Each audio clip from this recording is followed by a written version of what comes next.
হলো মাস নেটওয়ার্ক, আর আপনারা দেখছেন নিউজ 7 দিন। মনের খবর, মনে রাখার খবর। Present by studio view, Arambagh. ছবি এমন, মনের মতো।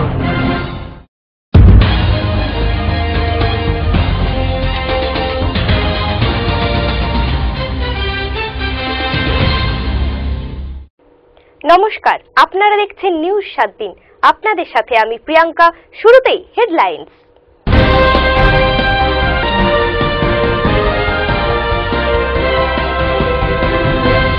হেডলাইন নিবেদন করছে স্টুডিও ভিউ, আরামবাগ।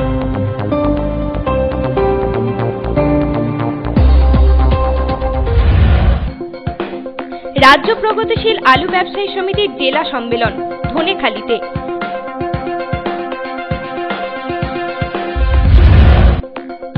তারকেশ্বরের রামনগর এলাকায় হলুদ বৃষ্টি, এলাকায় চাঞ্চল্য।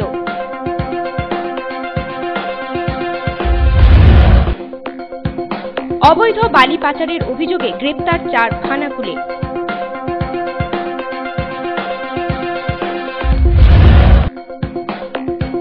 সরকারি সাহায্য না পেয়ে এবার অর্থ জোগাড় দৃষ্টিহীনদের।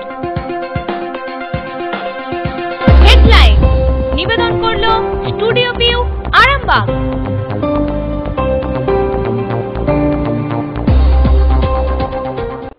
এবার আসছি নিউজ 7 দিনের বিস্তারিত খবরে। নিজেদের পেট চালাতে এবার দৃষ্টিহীন প্রতিবন্ধী ছাত্ররা রেল স্টেশনে অর্থ সাহায্যের জন্য বেরিয়ে পড়লেন, কারণ কোনো সরকারি সাহায্য তারা পাননি। এরা প্রত্যেকেই দৃষ্টিহীন, প্রত্যেকেই দুস্থ। এরা প্রতিবন্ধী হলেও একে অপরের সহায়, নিজেদের জন্য না, তাদের মতো যাদের চোখে আলো নেই তাদের জন্য স্কুল চালায়। কল্যাণীর বেঙ্গল অন্ধ আলোক সমিতি নামে একটি স্কুলের সঙ্গে যুক্ত এরা, যে স্কুলে দৃষ্টিহীনরা প্রাথমিক শিক্ষা পায়। যুবক যুবতীরা কারিগরি প্রশিক্ষণ পেয়ে নিজের পায়ে দাঁড়ান। দুস্থ দৃষ্টিহীনদের জন্য হোস্টেলও রয়েছে এই স্কুলে। বেসরকারি উদ্যোগে চলা দৃষ্টিহীনদের স্কুল কোনো সরকারি সাহায্য পায় না, তাই হোস্টেলের খরচ চালাতে দৃষ্টিহীনরা এবার বিভিন্ন রেল স্টেশনে যাত্রীদের থেকে অর্থ সাহায্য তুলতে শুরু করলেন। আজ ভদ্রেশ্বর স্টেশনে দৃষ্টিহীনদের কৌটনেরই অর্থ সাহায্য তুলতে দেখা যায়। ট্রেন যাত্রীরাও বাড়িয়ে দেন সাহায্যের হাত। জানেন না তারা তাদের কি ভবিষ্যৎ। আমরা আমাদের কল্যাণীতে একটা ব্লাইন্ড স্কুল আছে, ট্রেনিং সেন্টার আছে একটা, এখানে হোস্টেল সহকারে আমরা একটা দৃষ্টিহীনদের হোস্টেল সহকারে এটা চালাই বলে হোস্টেলের যে খরচাটা সেটা তো আমরা সরকার থেকে কিছু পাই না। এবার যারা দুস্থ ছাত্রছাত্রী তারা হোস্টেলে থাকে, এবার তারা তাদের থাকা খাওয়ার যে খরচাটা সেটা তারা নিজেরাও দিতে পারে না। সেই জন্য আমরা এই কালেকশন করে এই সমস্ত যারা পড়াশোনা শিখছে, যারা কম্পিউটার ট্রেনিং নিচ্ছে বা ধূপকাঠি মোমবাতি বানানো শিখছে, এইভাবে তাদের হোস্টেলে থাকার খরচাটা চালাচ্ছি আমরা। আমাদের ছাত্রছাত্রী সব মিলে 45 জন, তো আমরা তো ট্রেনিং সেন্টার এবং স্কুল মিলিয়ে তো এতজনকে তো আমরা হোস্টেলে রাখতে পারি না। হোস্টেলে টোটালি 20 জন আছে। ট্রেনিংটা হয় 18 বছর বয়স থেকে 25 বছর পর্যন্ত। যারা পড়াশোনা শেখে তারা আমরা মোটামুটি 6 বছর বয়স থেকে আরম্ভ করা হয়। আমাদের একটা প্রাইমারি লেভেল স্কুল। এবার তারপরে যদি কেউ বাইরে স্কুলে পড়তে চায়, হায়ার সেকেন্ডারি বা উচ্চ মাধ্যমিক মাধ্যমিক পড়তে চায়, হোস্টেলে থেকে বাইরে স্কুলে।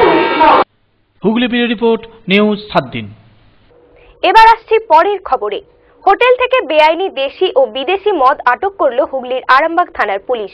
শুক্রবার রাতে আরামবাগ এসডিপিও ও আইসি অলোক রঞ্জন মুন্সির যৌথ অভিযানে এই বেআইনি মদ আটক। গ্রেপ্তার করা হয়েছে ওই হোটেলের মালিক বিবেক দাস ও তার ছেলে নাড়ু গোপাল দাসকে। আরামবাগ কলকাতা রাজ্য সড়কের পাশে আরামবাগের বলরামপুর এলাকায় বেআইনিভাবে হোটেলের লাইসেন্স ছাড়াই দেশি ও বিদেশি মদ ব্যবসার অভিযোগে আরামবাগ এসডিপিও এবং আরামবাগ থানার আইসির যৌথ হানায় বেশ কয়েকশো সিসি মদের বোতল আটক করা হলো। পাশাপাশি বেআইনি মদের ব্যবসার অভিযোগে পুলিশ ওই হোটেলের মালিক বিবেক দাস ও তার ছেলে নাড়ু গোপাল দাসকেও গ্রেপ্তার করে। শুক্রবার রাতে এই হানা দেন আরামবাগ এসডিপিও হরিকৃষ্ণ পাই এবং আরামবাগ থানার আইসি অলোক রঞ্জন মুন্সি। এদিন হানা দিয়ে পুলিশ হোটেল থেকে প্রায় 500 সিসি দেশি মদ, 153 সিসি বিদেশি মদের সিসি ও 250 সিসি বিয়ারের সিসি আটক করেন। আরামবাগ থেকে তুহিন পাত্রের রিপোর্ট, নিউজ 7 দিন। রাজ্য প্রগতিশীল আলু ব্যবসায়ীর হুগলি জেলা শাখার সম্মেলন অনুষ্ঠিত হয়ে গেল ধনেখালির গোপীনগরে। চলবে 2 দিন ধরে। শনিবার সম্মেলনের উদ্বোধন করেন মন্ত্রী তপন দাশগুপ্ত। তার দাবি, ফোরেদের দমন করাই লক্ষ্য সরকারের। প্রগতিশীল আলু ব্যবসায়ী সমিতির হুগলি জেলা সম্মেলন শুরু হলো ধনিয়াকালীর গোপীনগরে। দুদিন ধরে চলবে এই সম্মেলন। উপস্থিত ছিলেন কৃষি বিপণন মন্ত্রী তপন দাশগুপ্ত। সম্মেলনে আলু ব্যবসায়ীরা দাবি করেন উদ্বৃত্ত আলু রপ্তানি করতে দিতে হবে। সরকার চাষিদের থেকে আলু কিনুক, তাতে দাম নিয়ন্ত্রণে থাকবে। ক্রাইসিসে সেই আলু বাজারে ছাড়লে দাম নিয়ন্ত্রণে থাকবে। ক্যাশলেস আলু ব্যবসায় সমস্যা আছে, সেদিকে সরকার যেন নজর দেয়। হিমঘরের ভাড়া যাতে না বাড়ে সেটাও দেখতে হবে। কৃষি বিপণন মন্ত্রী তপন দাশগুপ্ত বলেন, কৃষক, আলু ব্যবসায়ী, হিমঘর মালিক সবার স্বার্থ যাতে সুরক্ষিত থাকে সেদিকে নজর রয়েছে সরকারের। রাজ্যের জন্য প্রয়োজন 60 লক্ষ মেট্রিক টন আলু। উদ্বৃত্ত আলু কী হবে তা মুখ্যমন্ত্রী ঠিক করবেন। আলু এখনও মাটির তলায় আছে, তাই এখনই বলা যাচ্ছে না কত উৎপাদন হবে। সরকারের লক্ষ্য ফরেরাজ বন্ধ করা। জীবনের সব ব্যাপারে সমস্যা আছে, সেটা ব্যবসা ক্ষেত্রে আছে, আলু ব্যবসায়ী সমিতির ক্ষেত্রে আছে, সাধারণ জীবনে আছে। তার সমস্যা আমি প্রগতিশীল আলু ব্যবসায়ী হুগলি জেলাকে স্বাগত জানাই, এই জন্য যে শুভেচ্ছা জানাই যে আপনারা জানেন যে পশ্চিমবাংলার সোশ্যাল ক্রাইম চলছিল, রাজ্যের মুখ্যমন্ত্রীর নির্দেশে আমরা সেটা বন্ধ করেছি। রাজ্যের মুখ্যমন্ত্রী কি চাইছেন? মানুষ ভালো থাকুক, ভালো খাক, হ্যাঁ সেটা, এবং আমাদের ডিপার্টমেন্ট মুখ্যমন্ত্রীর স্বপ্নকে সার্থক করার জন্য যা যা করার আমরা নিশ্চয়ই করব। এবং সোশ্যাল ক্রাইম, আলুতে রং, অ্যালার্ম মেটানো, এগুলো বন্ধ হয়েছে। তাতে আমরা আলু ব্যবসায়ী সমিতির প্রচুর হেল্প পেয়েছি, সাহায্য পেয়েছি। সেটার জন্য আমি কৃতজ্ঞতা জানিয়ে গেলাম যে সরকারকে সাহায্য করার জন্য। এবং আমি আশাবাদী যে এবছর তো আমরা আলু ফসল এবার ভালো হবে। আমার আইডিয়া হয়তো 1 কোটি মেট্রিক টনের উপরে হতে পারে। গত বছর 90 লক্ষ মেট্রিক টন হয়েছিল। আমাদের জেলা, আমাদের পশ্চিমবাংলা লাগে 60 কিলো মেট্রিক টন আলু লাগে, প্রয়োজন হয়। সেটা উদ্বৃত্ত আলু, সেটা নিয়ে আমাদের আলোচনা হলো। এবং কৃষকরা যাতে দাম পায়, আমাদের সরকার কি চায়? কৃষক দাম পাবে, আলু ব্যবসায়ীরাও ব্যবসা করবে, কোল্ড স্টোরেজের মালিকও ব্যবসা করবে, সাধারণ মানুষ কম দামে মাল কিনবে। এই তো আমাদের মোটো সরকারের। অতএব সেইটা করতে গিয়ে যা যা করার আমরা করব। আর আলু ব্যবসায়ী সমিতির কিছু দাবি আছে, সেগুলো তো তার মধ্যে ভেজা আলু যাতে অবাধে বাইরে যায়, সেগুলো তো আমাদের চলছে। আমাদের সরকারগুলোকে ডান করে দিয়েছে, অসুবিধা নেই। এবং আমাদের যেটা এখন করণীয়, যে এই আলুটা যেটা বাড়তি আলু হবে, সেই আলুটা যাতে কৃষক দাম পায় সেটা যেরকম লক্ষ্য রাখা, এবং ব্যবসায়ী সমিতি যাতে অসুবিধা হয় সেটা আমরা লক্ষ্য রাখছি। হুগলি ব্যুরো রিপোর্ট, নিউজ 7 দিন। ফিরে আসছি নিউজ 7 দিনের ছোট্ট একটা বিজ্ঞাপন বিরতির পর। সঙ্গে থাকুন। রোড শেয়ার করতে হবে, রোড কালচার গড়তে হলে safe drive save life, safe drive save life. বাংলার রাস্তাকে নিরাপত্তায় মোড়ে পথ চলাকে সুগম করতে পশ্চিমবঙ্গ সরকার নিয়ে এলো সেফ ড্রাইভ সেভ লাইফ। মাননীয় মুখ্যমন্ত্রী মমতা বন্দ্যোপাধ্যায়ের স্বপ্নের প্রকল্প safe drive save life. Safe drive করতে হবে, রাস্তাটা জয় করতে হলে safe drive save life. Let's safe drive save life. Safe drive save life, স্বপ্নের বাংলা তৈরি করতে আসুন সবাই মিলে জেগে উঠি। স্বপ্ন নগরী গান সত্যি হতে পারে, তবে জাগতে হবে। Safe drive save life.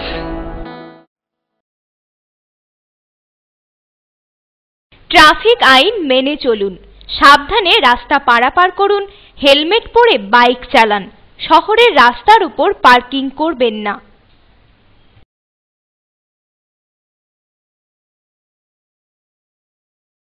ফিরে এলাম বিজ্ঞাপন বিরতির পর। তারকেশ্বরে হলুদ বৃষ্টি। তারকেশ্বরের রামনগর এলাকায় এই হলুদ বৃষ্টিতে চাঞ্চল্য ছড়ালো। তারকেশ্বরে হলুদ বৃষ্টি। তারকেশ্বর রামনগরে এই বৃষ্টিতে চাঞ্চল্য ছড়িয়েছে। হলুদের ফোঁটার মতো টিপ টিপ ছাপ, গাছের পাতা, বাড়ির ছাদ, টালির চাল, রাস্তা সর্বত্রই। কেউ বলছেন সার্ফার বৃষ্টি, কেউ বলছেন দূষণের ফল। গ্রামেও দূষণ বাড়ছে, তারই ফলে এই বৃষ্টি। ভোর থেকে শুরু হওয়া বৃষ্টি পথচারীদের গায়েও পড়ে। কোনো ক্ষতি হবে কিনা না জানলেও হলুদ বৃষ্টিতে চাঞ্চল্য ছড়িয়েছে রামনগর এলাকায়। হ্যাঁ, এটা প্রায় সকালে ভোর থেকেই দেখছিলাম মাঝে মাঝে বৃষ্টি হচ্ছে। সকালের দিকে একটু মেঘলা ছিল ওয়েদারটা, তখন এটা হয়েছে। বেলার দিকেও 2-1 ফোঁটা পড়েছে। আমার গাড়িতেও দেখছি এটা হয়েছে। পরিবেশ দূষিত হয়ে যাচ্ছে। যেভাবে মোটর সাইকেল বাড়ছে, সাইকেল গ্রামাঞ্চলে সাইকেলের সংখ্যা কমছে, মোটর সাইকেল বাড়ছে, এই জন্য পরিবেশটা দূষিত হচ্ছে। আমার মনে হয় এটা সালফার ডাইঅক্সাইড। আমার মনে হচ্ছে প্রচুর বৃষ্টি, কেন কদিনই আমি প্রায় 15 দিন নাগাদ এটা লক্ষ্য করছি। ভোরের দিকে ওই ভোর 4:30 নাগাদ এরকম অল্প অল্প করে মানে চন্দন পড়ার মতো বৃষ্টিটা পড়ছে, এবং দেখছি গোটা রাস্তা ছেয়ে গেছে এবং আমার ছাদও ছেয়ে গেছে। সেই জায়গায় মোটামুটি অনেকে বলছে পাখিতে পায়খানা করছে, না আমি দেখছি গাড়ি থেকে শুরু করে গাছের পাতা থেকে শুরু করে প্রত্যেক জায়গায় কিন্তু এই একটা দেখতে পাওয়া যাচ্ছে। আর আমরা আমাদের তো লক্ষ্য করছি। ব্যুরো রিপোর্ট, নিউজ 7 দিন।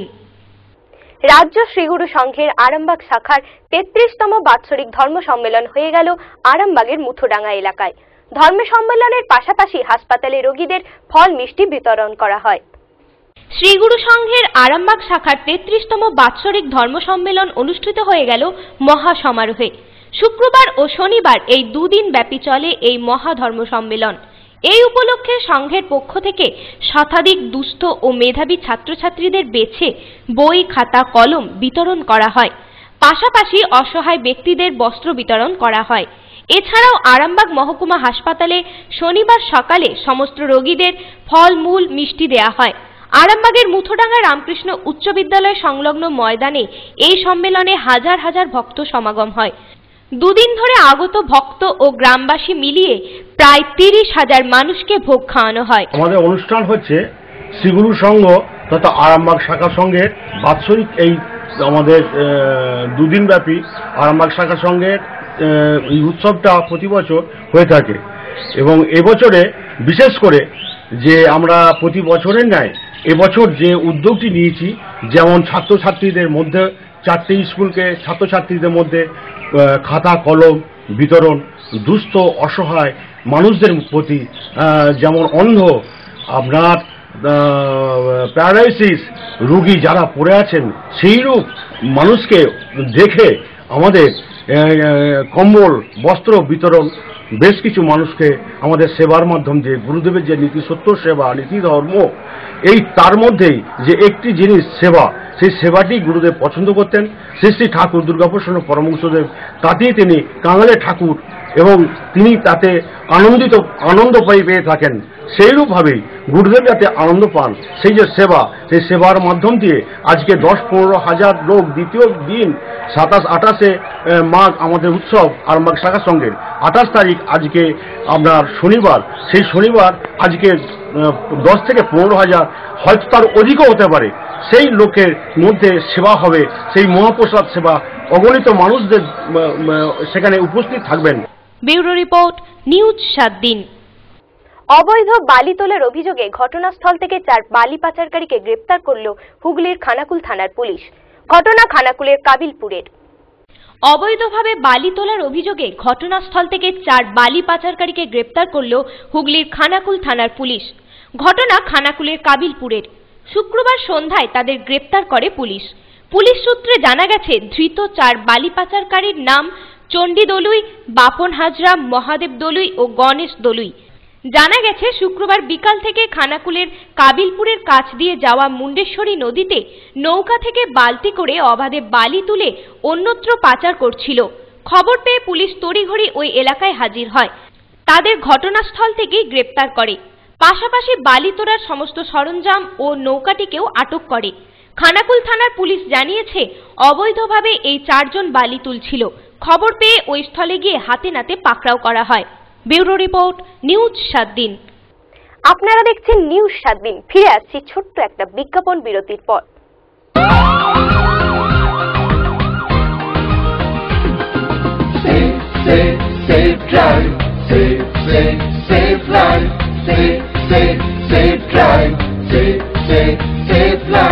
সাবধানে সাবধানে সাবধান, গাড়ি ঘোড়া সবাই আস্তে চালান। সাবধানে সাবধানে সাবধান, মানুষের জীবন আপনি বাঁচান। প্রাণ বাঁচান, প্রাণ বাঁচান, নিজেও বাঁচুন, অপরকে বাঁচান। Safe safe safe drive, safe safe safe life.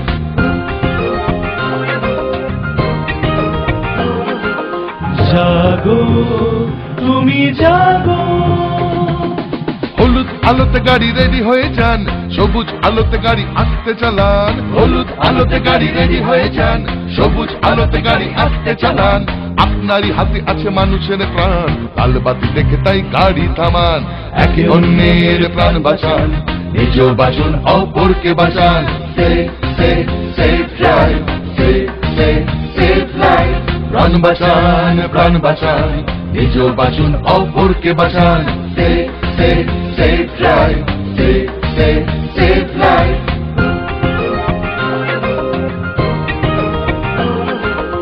জাগো তুমি জাগো, বাইক নিয়ে কাটাকুটি খেলবেন না, সিগন্যাল ভেঙে গাড়ি চালাবেন না, বাইক নিয়ে কাটাকুটি খেলবেন না, হেলমেট ছাড়া বাইক চালাবেন না, আপনারই হাতে আছে মানুষের প্রাণ, নিয়মটা মেনে তাই গাড়ি চালান, তাড়াহুড়োর সাজেশি করবেন না, একে অন্যকে মারবেন না। সেভ ড্রাইভ, সেভ লাইফ, প্রাণ বাঁচান, প্রাণ বাঁচান, নিজেও বাঁচুন অপরকে বাঁচান। Save drive, save life, save drive, save life, প্রাণ বাঁচান, প্রাণ বাঁচান, নিজেও বাঁচুন অপরকে বাঁচান। ও বাবা, গাড়ি আস্তে চালাও, তোমার আমার এই প্রাণকে বাঁচাও। Save drive, save life. Traffic আইন মেনে চলুন, সাবধানে রাস্তা পারাপার করুন, হেলমেট পরে বাইক চালান, শহরের রাস্তার উপর পার্কিং করবেন না।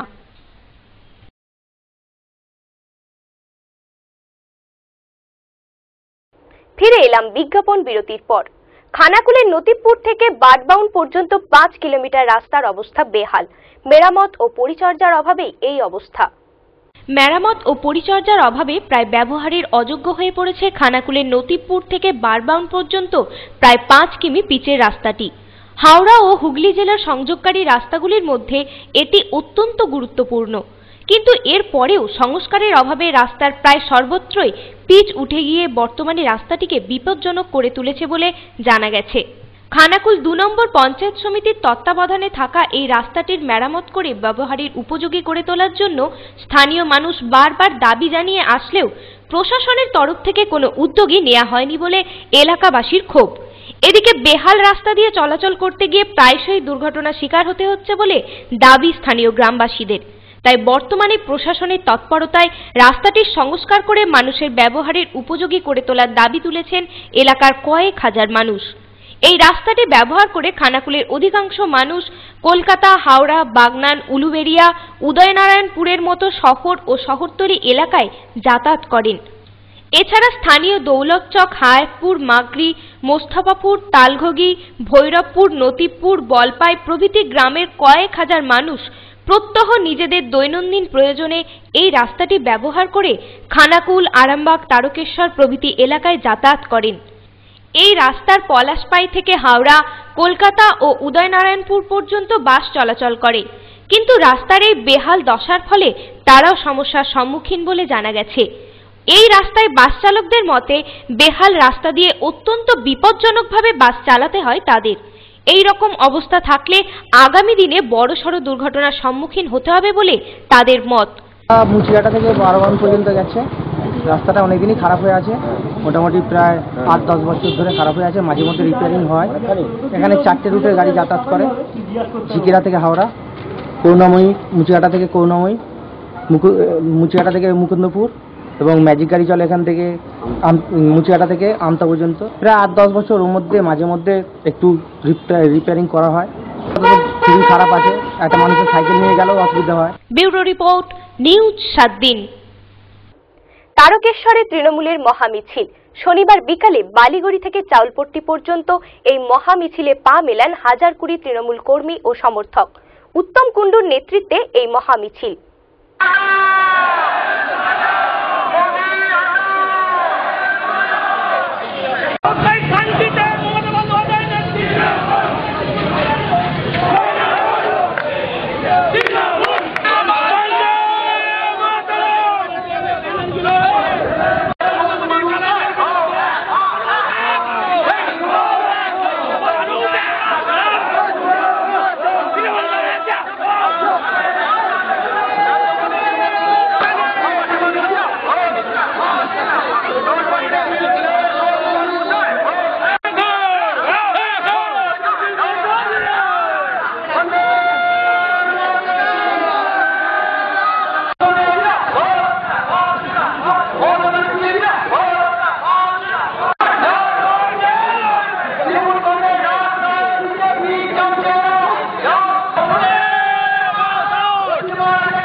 7 দিন আজ এ পর্যন্তই।